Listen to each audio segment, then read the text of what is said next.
And I know that's the heart of your company, resilience leadership. But maybe I could even ask you this: how do you define resilience? I mean, if we're trying to get beyond the circular resilience as being more resilient, which is not that helpful, how do you talk about resilience? Yeah. So there's the first, in it, there's three kind of myths and truths of resilience.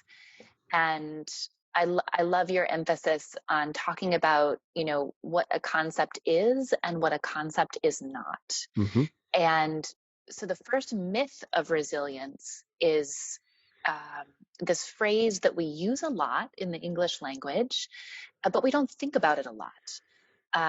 And we talk a lot about bouncing back. Right. And so what resilience isn't is bouncing back.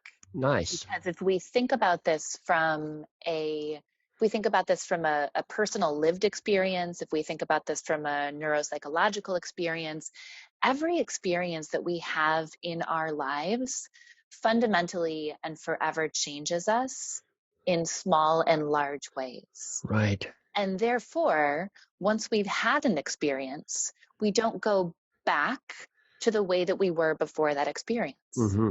Right? We never go back. Right. You can never stand in the same river twice. You can never stand in the same river twice.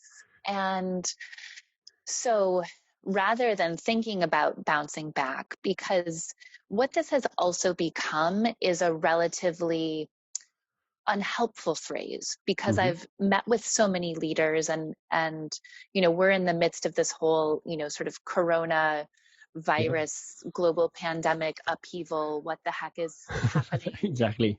I have no template or, manual for this situation.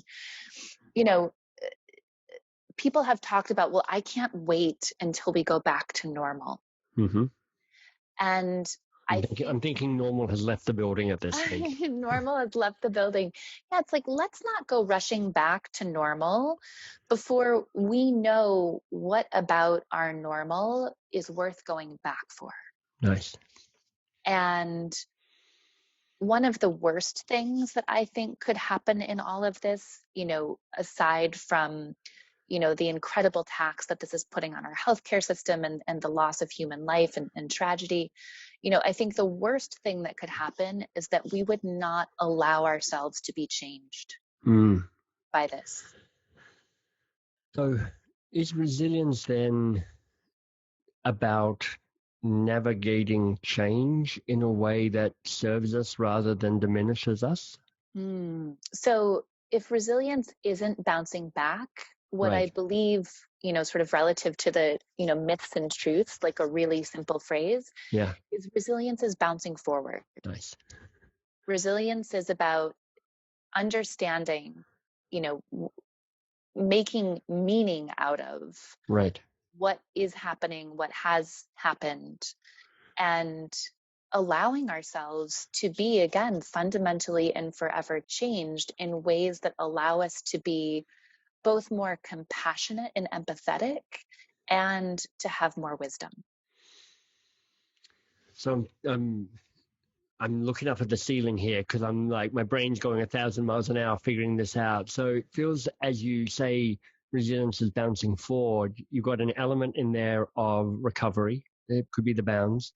An element there of progress, which is the forward piece, but there's an element there of learning as well, so that you see the lessons that are there, so that when you talk about more empathetic, more compassionate, for me, there's a way of going, this helps you grow your humanity as part of this as well. Absolutely. And so, it's this idea of like bouncing forward versus bouncing back. It's a two-edged sword. On the one hand, there's grief and loss associated with not going back. We will lose things. We will lose businesses. We will lose friends. We will lose family members. We will lose parts of ourselves in this process. And it is right for us to grieve those losses. And we will also gain immensely from this. And that's what makes resilience so dynamic. That's what makes it a a kaleidoscope in a way, because like so many things, it's not good or bad. It's both. How to begin, start doing something that matters. At the heart of this book is the insight we unlock our greatness by working on the hard things. If you want to set a worthy goal, you can find out more and download bonuses at howtobegin.com.